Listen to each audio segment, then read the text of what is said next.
Good morning, everybody.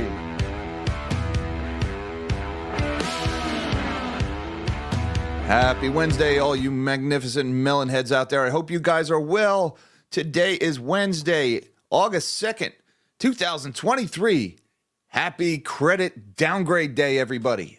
For the second time in history, the United States credit rating has been downgraded. Yesterday, after the close, we found out that ratings agency Fitch had downgraded the long-term U.S. credit outlook from AAA to AA. This is the second time following the August 5th, 2011 credit downgrade that S&P gave us back in 2011. And you may recall that was a rough time shortly after that happened. So this is now only the second time in history this has happened. And economists and all of the traditional financial press, they're shocked. They're bewildered. They're befuddled. What do you mean? Are you telling me the government doesn't have stellar credit? Our government, our $32 trillion in debt government who every few years we pretend to give a damn about spending and we pretend to be fiscally responsible right up until we rip that page right out of the book, crumple it up, and then go borrow a few trillion more? Every time there's a thunderstorm or a flood or a hurricane or an earthquake or a bank goes or something, we just turn on the printing presses and print another $1 trillion. And we're shocked that the credit rating is down.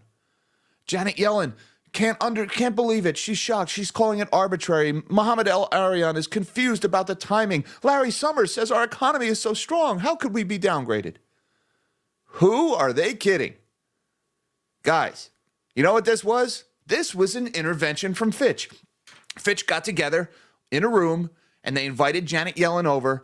And, they walk in and all the chairs are in a circle and there's one empty chair for Janet. And they're all like, Janet, sit down. Sit down, Janet. We're all here because we love you. Well, I wrote down all the reasons why your reckless borrowing has hurt me, Janet. And one by one, they go around the room and they talk about how the government has screwed up everything with their reckless deficit and debt spending. That's what this was from Fitch. Thank God Fitch downgraded our credit rating. It's a wake-up call, guys. We are less than 2 months, or just about 2 months removed from the debt ceiling being suspended, not raised, suspended. They just got rid of it. So there is literally no limit to how high the government can run up the debt between now and, December of 24, whenever they suspended it out to, well beyond the election. Both parties, nobody wanted to talk about it during the election. It was not going to be an issue because neither party really cares about spending. They all pretend to when they're not in power, and then they get handed the wheel, and they just go do the same thing the other guy does. Both parties do it. And shocked at the timing, guys, one day before this credit downgrade was issued, one day before, the Treasury released their prospective borrowings forecast. Remember, I talked about this on my live stream yesterday, about how over the next 2 quarters, the government plans to borrow another $1.86 trillion after they've borrowed over $1 trillion in the last 2 months already since the debt ceiling got raised. And they're shocked at the timing of this downgrade. The timing of this downgrade was no accident. We all know why they got downgraded. They all know why they got downgraded. They're pretending to be shocked. They are fooling nobody. Nobody. Go home, Janet Yellen, you're drunk. Stop spending money you don't have. Stop spending money we don't have. Stop spending money my kids don't have. And can we just have a real economy? A real economy that's dependent on actually making, selling things, performing actual services, not just will they print, will they lower, will they raise, will they tighten? That's what we have. We have a Fed right now. We don't have an economy. We have a Fed. And they rigged the price of everything. Other stuff going on today. We had yesterday a massive a massive inventory draw from API crude oil stocks, the American Petroleum Institute. That's a private sector organization that tracks oil inventories. And the market was expecting a 900,000 barrel draw in inventory last week. 900,000 barrels was expected to be burned down. That's pretty much an average for this time of year. But instead, they reported 15.4 million barrels in inventory draw from U.S. oil stocks. Somebody done messed up big time over at API Now, at 10:30 Eastern time today, we will get the Energy Information Administration. That's the government number from oil inventory. Are we going to see a big, massive draw in the EIA numbers too?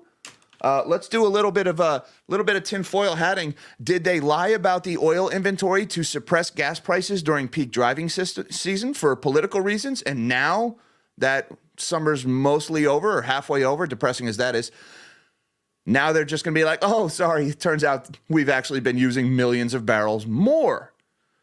So oil prices continue to head higher. I don't know. I'm just throwing them out there, guys. I don't know what could explain a 15.4 million barrel draw. They were off by 2 million barrels per day.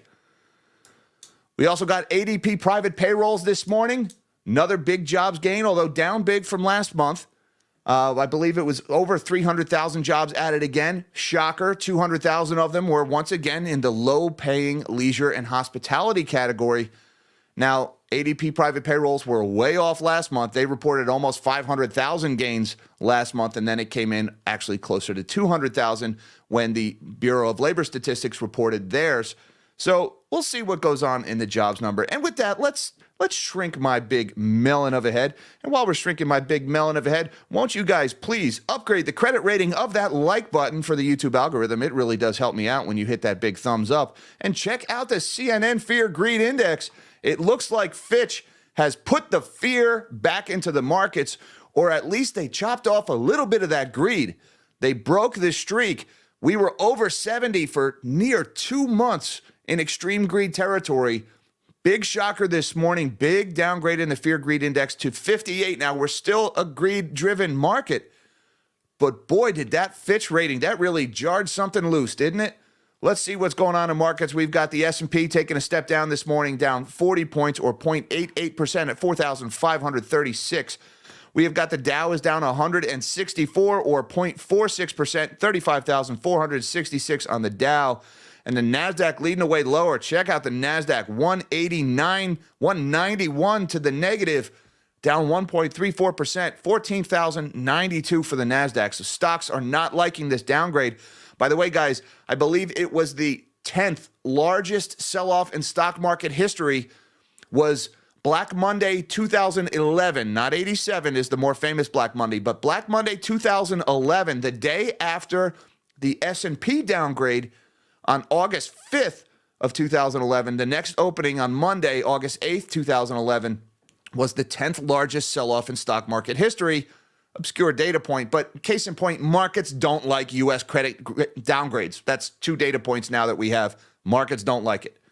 And looking over at the U.S. dollar, we have got another day of a higher Dixie, 102.45, up 15 basis points this morning. The dollar continues to strengthen on Janet Yellen's appetite for borrowing.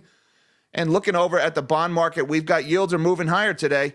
We got the U.S. 30-year is at 4.17. That's up 5 basis points this morning. The 10-year, 4.079. Right at that level. You know, I don't have the 10-year chart queued up. Oh, actually, yes, I do. The 2-year is at 4.89, just below 4.9. That is actually down 1 basis point. And the 1 month is pretty much unchanged at 5.37. Let's look at the U.S. 10-year real quick here. It's over here. I got to restore my connection. Oh, this chart is messy. I should have been better prepared for this one. But here we go, guys. This is that cup and handle pattern that I drew yesterday on the U.S. 10-year Treasury. This is going back to about September of last year. And you see here, there's your cup, there's your handle, and we are right at the important level here. We'll see where we close today. Just above it right now. U.S. 10-year Treasury threatening a breakout. The economy is not going to like these higher rates, not with our debt-driven economy. All right, let's look at commodities this morning. We have got gold is up $3 despite the higher yields at 1982. Silver is down a couple of pennies at 24.29. Platinum and palladium are mixed today. Platinum's down about 0.5% at 936. Palladium is up a full percent at 1,249. Crude oil is down about 34 cents or 0.42%, still at trading over $81 a barrel for West Texas Intermediate. And U.S. wheat is at $6.52. That's up 60 cents or 0.09%. Still not a lot happening in the grain trade. Guys, if you tried to trade the grain futures based on what was going on in the Black Sea, it didn't work out too well for you. My buddy Joe over at Grain Markets and Other Stuff, I've had him on the channel before. He did a video this morning about how that was just a widowmaker trade and it didn't go over so well. So check out grain markets and other stuff. Tell him nobody sent you. He's done a pretty good job of tracking what's been going on in the Black Sea. But here is the downgraded elephant in the room. Fitch downgrades U.S. long-term ratings to AA from AAA. Outlook stable. And let's talk about why we got downgraded. All right. The ratings downgrade of the U.S. reflects the expected fiscal deterioration over the next 3 years. Now, I want to just emphasize the first sentence here of what drove this. The expected fiscal deterioration over the next 3 years. They're not saying it's because of what happened a year ago. They're not saying it's because of what happened in May or in June. They're saying we expect things to get worse. That's important. A high and growing general government debt burden, you think? And the erosion of governance relative to AA and AAA rated peers over the last 2 decades. 20 years in the making, this downgrade. That has manifested in repeated debt limit standoffs and last-minute resolutions. And guys, I would add these repeated debt limit standoffs and last-minute resolutions. Every time we've been through these debt limit standoffs and last-minute resolutions, we have come out the other end even less fiscally responsible. These debt ceiling debates, these fiascos, these media circuses are supposed to be periodic wake-up calls that make us stop and take a hard look at our spending patterns and make adjustments for the better. And yet every time we've gone through this exercise, we've come out even worse. We've negotiated until the 11th possible hour, 59th possible minute, 59th possible second to get maybe $30 billion of spending cuts projected over the next 500 years. And then a week later, borrow another $1 trillion. I can stop spending anytime I want to. Yeah, that's why you got downgraded. And just look at what is going on here. This is in Bloomberg this morning, just zeroing in on some of these comments.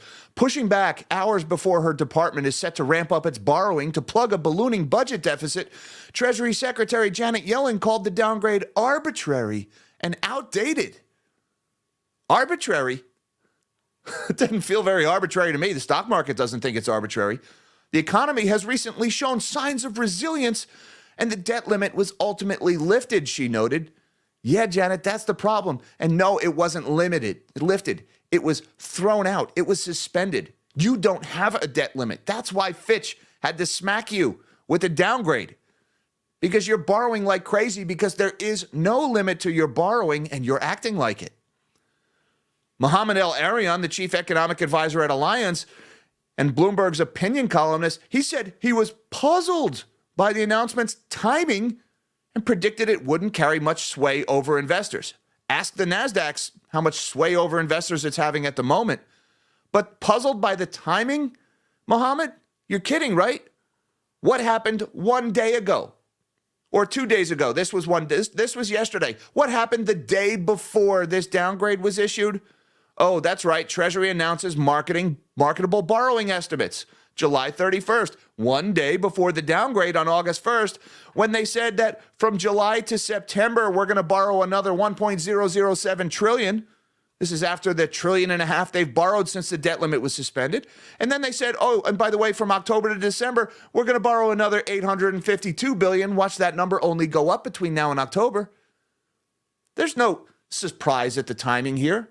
You guys have been spending like drunken sailors, and you just ordered another round. Yeah, of course your credit rating got downgraded. And then look at Larry Summers. Oh, this is former Treasury Secretary Larry Summers. The United States faces serious long-run fiscal challenges, you think? But the decision of a credit rating agency today, as the economy looks stronger than expected, to downgrade the United States is bizarre and inept. And all I can say to this is, Larry, maybe you should go watch that video that I did on real estate mindset with my buddy Travis over there. I did that over the weekend where we went through every sector of GDP, every category, and showed how debt spending, in particular government debt spending, was responsible for all of this economic growth, and how the simple act of balancing the federal budget, if they were to just balance the budget, it would result in the single largest recession since the Great Depression. Just if the government stopped propping up the economy with debt spending, it would be a 7% instant contraction in GDP, which would be almost double the GDP loss seen during the global financial crisis. That's just from balancing the budget. That's not even paying off the debt. That's just not making it any worse, would instantly be the worst recession in any of our lifetimes. Oh, but the economy is so strong, he's saying. It's all being propped up by debt spending. Case in point, those Caterpillar earnings. The only reason Caterpillar posted such a great quarter is because we're building mines for rare earth metals. We're building factories to build EVs and solar panels that the economy doesn't even want. And so people are ordering construction equipment to do all that. It's all fueled by government debt spending. It's fake economic growth. And if you still don't believe me, check out this chart from wolfstreet.com this morning. This is a great chart. They posted this yesterday on wolfstreet.com. Great website. Check that one out. This is U.S. government borrowing, or the debt ceiling. Every evolution going back to 2018, every time we've raised the debt ceiling, look at what's happened. Yeah, we flatline for a little bit. We run up against the debt ceiling. We flatline a little bit, and then we come out of it with another vertical move in borrowing. And every time we go through these debt ceiling evolutions, this chart steepens. It gets worse. And it's not a Biden thing. Trump did it too. All right? Red and blue, guys. I get it. This is a politically charged topic. But don't for 1 second think the guys on the right have anything resembling a handle on this problem, because every time they get in charge, they do the same thing. And here's the most recent one. Here's our most recent debt ceiling, and the debt has gone vertical. And as Wall Street so eloquently puts it, technically speaking, we have debt out the wazoo. And the Treasury just announced yesterday it's going to get worse by $1.86 trillion over the next 6 months. And let's not forget, guys, while we're adding almost $1 trillion a month to the debt right now, amazing. Let's not forget what the interest on this debt is doing right now. Look at the interest expense. Oh, look at this chart, and then tell me how shocked you are that the credit was downgraded. If this was a chart of the interest you're paying on your credit card bill while not paying down the balance at all, what do you think would happen to your credit rating? What do you think would happen to your FICO score if this was the interest on your credit cards? Oh, I'm shocked at the timing. I'm bewildered. Oh my God, the economy is so... Come on, guys. Obviously, the United States is in a death spiral. This is not sustainable, and it's going to get worse. Check this one out. Shout out to my moderator, Mish. Caught this one on Twitter this morning, courtesy of Zero Hedge. The Treasury is forecasting what they're going to borrow. These are the next bond auctions that they have scheduled. They are going to sell $42 billion for 3-year notes. That's up from $40 billion. They're going to sell $38 billion of 10-year notes. That's up from $32 billion. And they're going to sell $23 billion of 30-year bonds. That's up from 18. So I was asking yesterday on my live stream, where are they going to borrow all this $1.86 trillion from? Because there's only so much money in the reverse repos. And lately, since the debt ceiling, the reverse repo has been supplying the cash that the government has been borrowing. All right. The reverse repo has been flowing from the reverse repo into short-term T-bills, 1 month, 3 months, where you can get 5.3, almost 5.4%.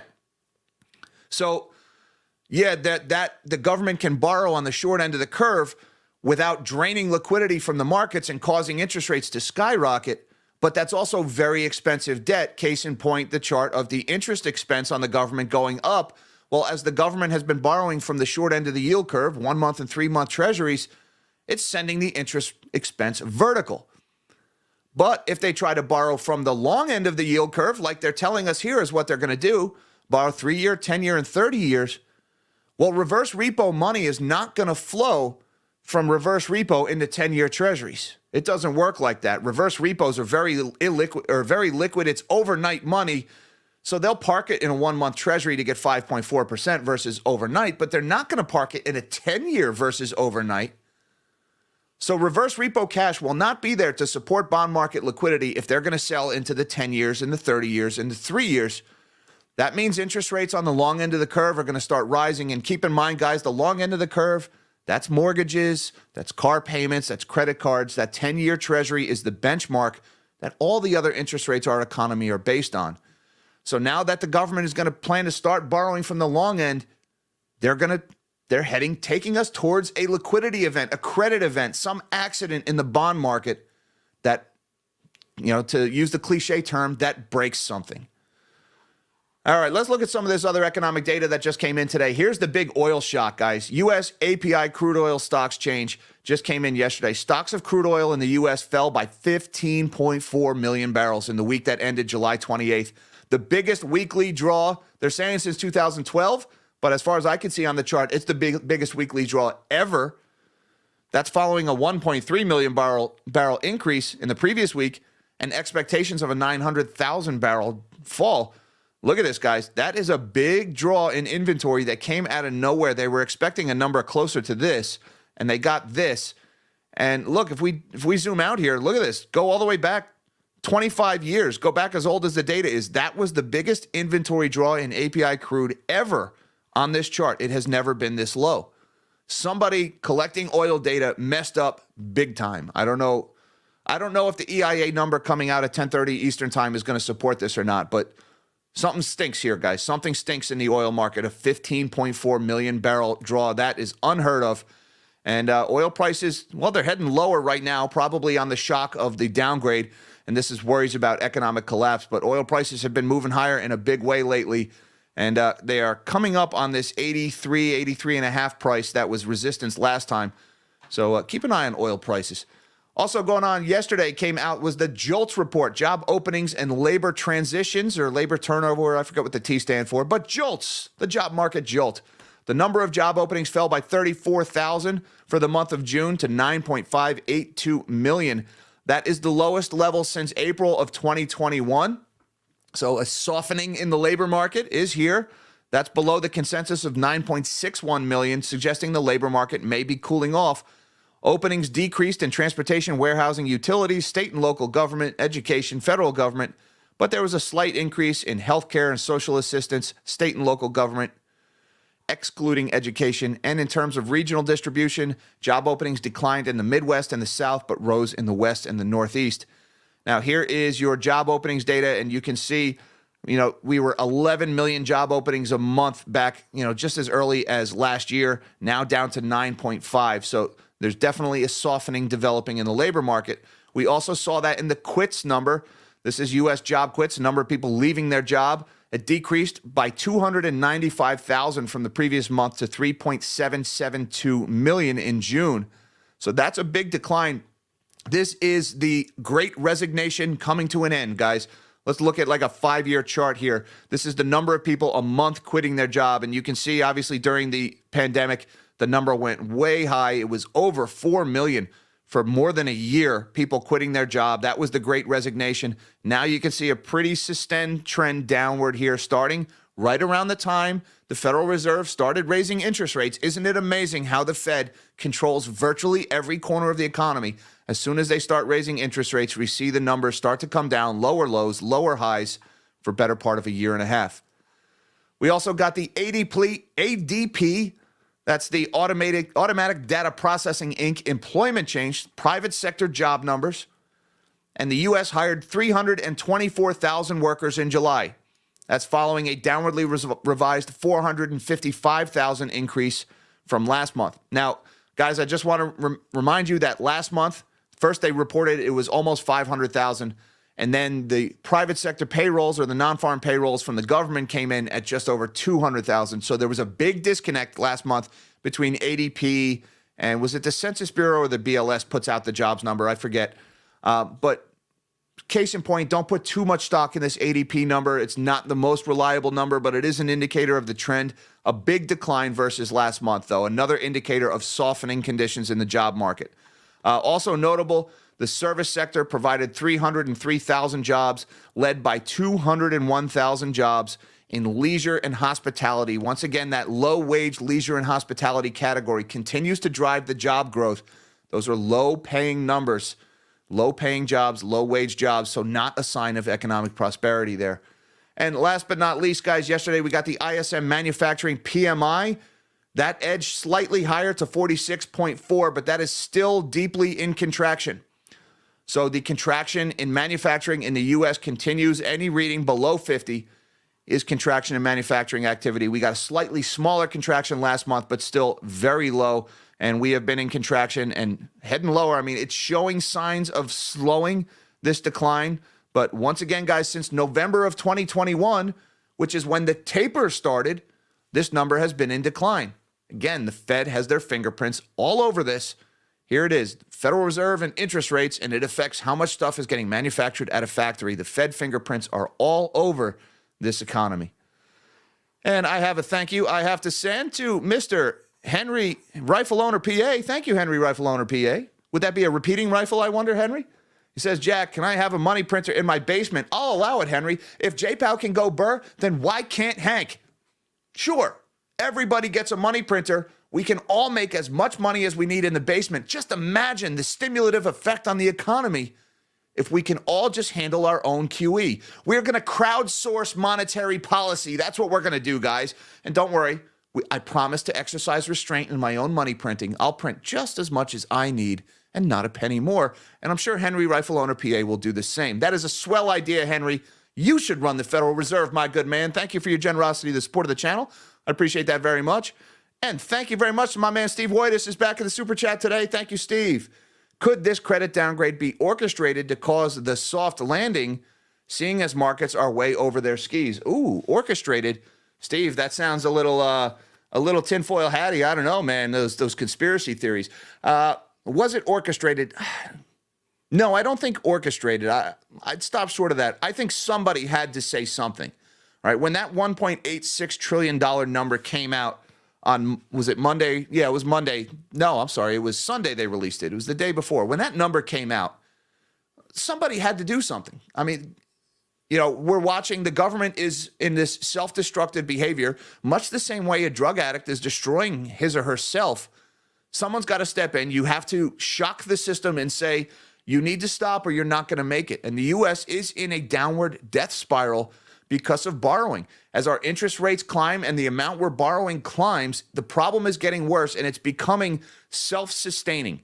All right, we borrow more and then the interest on that borrowing goes up. We have to borrow more just to pay the interest. Now the principal is even bigger. Now we have to borrow more to pay the interest on the bigger principal, and it starts to feed on itself. And it's not, I mean, to say it's not sustainable is to put it mildly. This is economic suicide. And somebody had to say something. Thank God Fitch stepped up to the plate. And if you ask me, Fitch maintained their own credibility in doing this. I mean, why has every other rating agency not done this yet? It's time for them to start explaining why they have not downgraded the United States credit rating. All right, and keep in mind, ratings agencies have been behind the curve on every major economic crisis for the last few decades. They are late to the party every time. S&P did it 11 years ago, 12 years ago. What took Fitch so long? So, and Morningstar, all you other guys, what are you waiting on? What the problem is? Downgrade them all.